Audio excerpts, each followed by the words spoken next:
There's a moment in the healing journey that nobody prepares you for.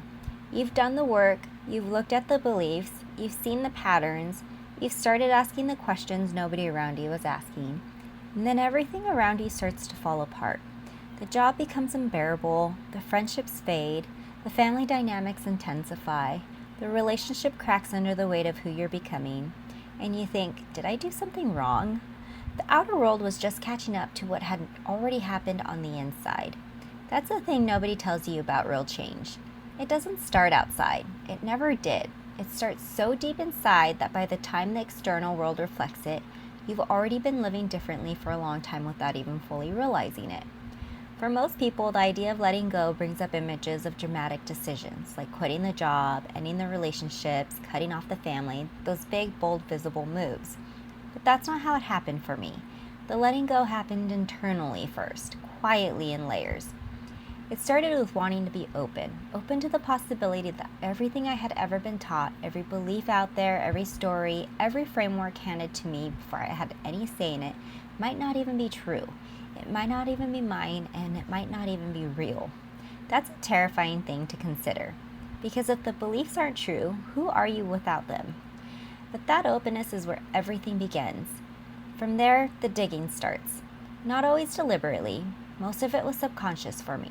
I would have realizations, moments of sudden clarity about why I had certain habits or behaviors, and almost always it traced back to something in childhood. A belief that had been carried so long it stopped feeling like a belief and started feeling like it was just me. Releasing a belief you've carried your whole life doesn't always feel like freedom right away.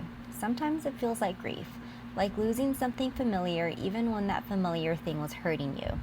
You don't always celebrate the release. Sometimes you just sit in the quiet of where it used to be. Once the awareness arrives, then you can't unsee it. And so something shifted, not because I forced a new behavior, because consciousness had changed how I responded. There was suddenly space between something happening and how I reacted to it. Space I had never had before, space where choice lived. Awareness is just the beginning though. Once you see something, you still have to choose differently, over and over, until the new response becomes an automatic one. That's the rewiring happening. It's not dramatic, it's just catching yourself, pausing, choosing, again and again until it becomes who you are. One realization led to another, like an onion, layer after layer, each one revealing something sitting underneath. And the deeper I went, the more I understood something that most people never arrive at. There may not even be a right or wrong to beliefs. They're just stories, inherited, absorbed, mistaken for truth. When you go deep enough into that understanding, the old story stops fitting, not because you decided to let it go, because it simply no longer makes sense in the context of who you're becoming. That's when the external world started shifting. It became impossible to walk back into the same environment and put my head down and grind. I wasn't that person anymore. That service level conversations, the same dynamics, none of it fit. The friendships faded. Most of them were from that environment anyway, and without it as a common thread, there was nothing holding them together. The family dynamics intensified because I was making choices that didn't align with what they felt I was supposed to be doing. The relationship ended because I had stopped being who I was when it began. All of it fell away bit by bit, and I didn't fully understand it at the time. It felt like chaos, like everything was crumbling. Staying optimistic in the middle of that wasn't easy. There was no evidence yet that it was working, no proof that the chaos was purposeful, just a quiet inner knowing that something was happening even when I couldn't see what it was leading to. I held on to that knowing when there was nothing else to hold on to.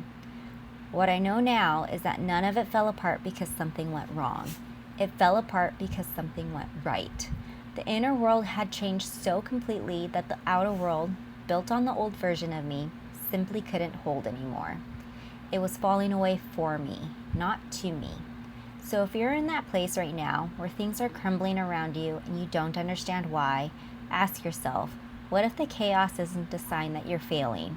What if it's a sign that you've already changed? What if the external is just catching up to what happened inside you a long time ago? Nobody told me I had to let it all go, and now I'm telling you. So don't go anywhere. The journey is just getting started. What's on the other side of all of this is something I couldn't have put into words back then, but I'm living it now and it's available to you too. You've been listening to Nobody Told Me. If you made it to the end, thank you. Like, subscribe, and I'll be back with more.